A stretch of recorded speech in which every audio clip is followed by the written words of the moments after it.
con Silvia González Ayala. Ella es doctora en medicina, docente especialista en enfermedades infecciosas e infectología pediátrica. Doctora, ¿cómo le va? Buen día. Martín Casaña la saluda en el aire de 221 Radio. ¿Qué tal? Buen día, Martín, equipo y audiencia. Gracias por el llamado. Por favor, gracias a vos por tu tiempo, Silvia. Bueno, doctora, comentanos un poco cómo es esta situación epidemiológica en el país en relación a los niños, ¿no? Y a la falta de vacunas. Bueno, en realidad la baja en el número de personas vacunadas, particularmente de niños, se inició en el año 2018, que se acentuó durante la pandemia, sobre todo con el periodo de aislamiento que tuvimos nosotros tan prolongado, 2020-2021. Y a partir del 2022 no se logró lo que debemos tener, que son coberturas mayores al 90%, y en algunas enfermedades como sarampión, rubiola y poliomielitis necesitamos más del 95%, es decir, de cada 100 chicos tener un mínimo de 95 vacunados, porque sarampión, rubiola y poliomielitis son enfermedades eliminadas. Esto quiere decir que no tenemos casos, sí, pero tenemos la situación para que se reintroduzcan. Y esto con sarampión nos puede pasar ahora, cuando empiecen a volver las más de 100.000 personas que estuvieron en los Estados Unidos. Estados Unidos, México tienen brote, epidemia de sarampión desde el año pasado. En México hay más de 11.000 casos. La peor situación la está llevando Guatemala, con 27.000 casos en lo que va del año. Estamos hablando de los números a mitad de año. Sí. Esto es dantesco. Perú también tiene epidemia. Y nosotros tenemos riesgo de tener epidemia por esta situación de que no tenemos la cantidad de personas necesarias vacunadas. Las personas vacunadas son una barrera para impedir la circulación, estamos hablando de sarampión, del virus sarampión, si se reintroduce. Claro. Así que estamos complicados realmente. Ayer el Ministerio de Salud de la Nación publicó los datos oficiales y con respecto a años anteriores hemos mejorado. En el caso de la vacuna de hepatitis B, que se aplica al recién nacido, lo mismo la BCG en los primeros 7 días de vida, pero vacunas como por ejemplo la vacuna quíntuple, que uno de los componentes es proteger contra la tos convulsa, que tenemos epidemia desde la primavera del 2025, estamos con coberturas del 70%, esto es absolutamente insuficiente. Y desde que arrancó la epidemia de tos convulsa el año pasado, en la primavera, hasta los últimos datos publicados, que son de mayo, han muerto el año pasado 14 chicos y este año 3, todos menores de 2 años. Esto no puede pasar porque es una enfermedad que se evita con la vacunación. Sí. Doctora, decías, el 96% de los niños debería estar vacunado contra el sarampión, la rubiola para... 95, el 95, sí, perdón. 95 y más, sí. Hoy tenemos números en relación a cuántos niños están vacunados contra estas enfermedades que fueron eliminadas de nuestro territorio, pero que podrían volver. Sí, ya el año pasado volvió el sarampión, que no fue bien porque tuvimos solamente 35 casos. 35 casos. El año pasado, es decir, los chicos que cumplían un año en el 2025, se vacunó el 84%.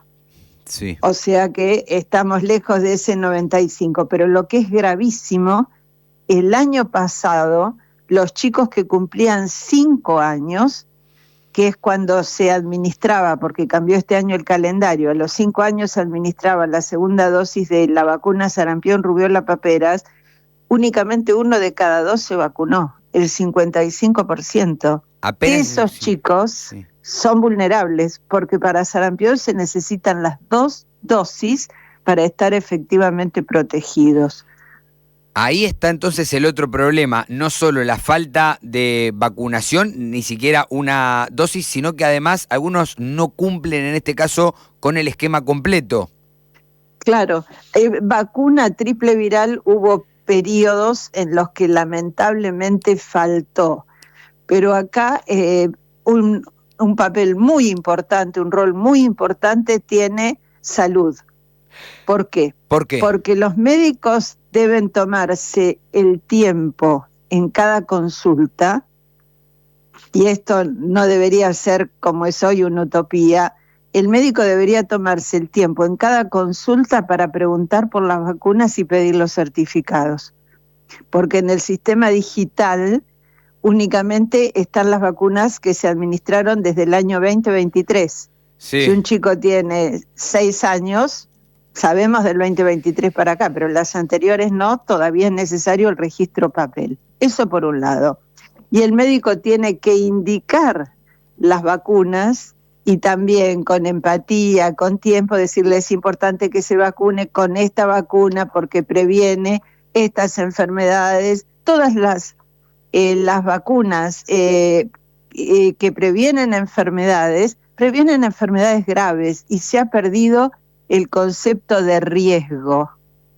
Y un ejemplo es poliomielitis, porque muchos dicen, ¿para qué voy a vacunar contra la poliomielitis si no hay? Y bueno, no hay porque muchos están vacunados. Y el año pasado, millones, y el año pasado, en el 2025, el esquema completo de vacuna antipoliomielítica que termina a los 5 años, solamente el 57% lo tuvo. Doctora, estos son... Entonces, sí, perdón, porque son números, la verdad, alarmantes, de un registro muy, pero muy bajo. Pero le consulto porque, no sé si lo dijo al pasar, pero puntualizó también en el rol que debe tener el médico. ¿Acá hay responsabilidad del médico o en realidad es responsabilidad principalmente de los gobiernos, de del anterior? No, es responsabilidad. La responsabilidad del gobierno es que estén las vacunas en cantidad y oportunamente. ¿Están las vacunas en cantidad? Tener los vacunatorios, cosa que no pasa. No pasa. En un horario amplio. Sí. Porque hay vacunatorios que atienden 2-3 horas a la mañana. Exacto. El vacunatorio tiene que estar abierto hasta la tardecita. Hay que habilitar vacunatorios sábados, domingos y feriados, porque la gente trabaja. Exacto. Si el vacunatorio está abierto de 9 a 12, o trabajan o los chicos están en la escuela y bueno, y no pueden ir. Entonces, eso es responsabilidad del Estado. Sí. Y la responsabilidad médica, reitero, es el control de las vacunas, indicar las vacunas que falten, explicar por qué es importante que se vacunen y hacer el seguimiento. Y tenemos fallas en toda la cadena. La gente, las mamás, los papás, los cuidadores, no tienen por qué saber qué vacunas les corresponde, porque es muy complejo nuestro calendario. Claro, falta también una campaña, ¿no, doctora? Perdón, falta también una campaña de información para la vacunación de los menores, de los más chicos. De todos. Pero no es campaña, debiera ser un programa de vacunación, porque la campaña es una acción transitoria. Acá se necesitan acciones sostenidas de comunicación. Con esto, aplicando el concepto que la gota orada la piedra.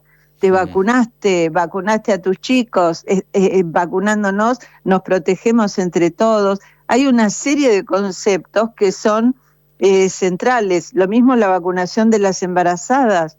Vacunando a las embarazadas se está protegiendo a los recién nacidos durante los primeros 6 meses de vida. Claro. Y no lo estamos logrando. Doctora, también debería cambiar el sistema, ¿no? Tendría que ya estar digitalizado absolutamente todo. Decía desde el 2023 en adelante es que hay un registro digital. Previamente es todo por papel. Una cuestión también que llama la atención. Sí, bueno, eso ya está. Lo que se podría hacer, pero eso insume tiempo y recursos, es en la consulta cuando se aplica una vacuna con el certificado a la vista, ir cargando digitalmente las vacunas anteriores, pero esto en el mundo real, en la situación de disponibilidad de personal, hoy no es factible, que sería una forma de reemplazar el papel, que en el caso de los chicos, la libreta sanitaria en Provincia de Buenos Aires es un documento muy respetado. Hay que enseñarle a la familia que la libreta sanitaria es como el documento de identidad. Sí. Son dos cosas que tienen que ir juntas cuando uno va a la consulta médica. Pero en el caso de los adultos que están muy insuficientemente vacunados en nuestro país, no está ese concepto del certificado. Dicen el papel, el papelito, no se jerarquiza, no se guarda y nunca saben qué vacunas tienen. Sí, perfecto. Doctora, le agradezco por su tiempo, le hago la última consulta en relación a este efecto, digamos, post-pandemia, que fue agravando una situación que usted comentaba, comenzó en 2018. ¿Qué deberíamos hacer como para empezar a recuperar este sentido justamente para darle la importancia y la trascendencia que necesitan las vacunas en las personas, en nuestro país y en la salud íntegra de nuestra nación? Bueno, lo primero es difundir.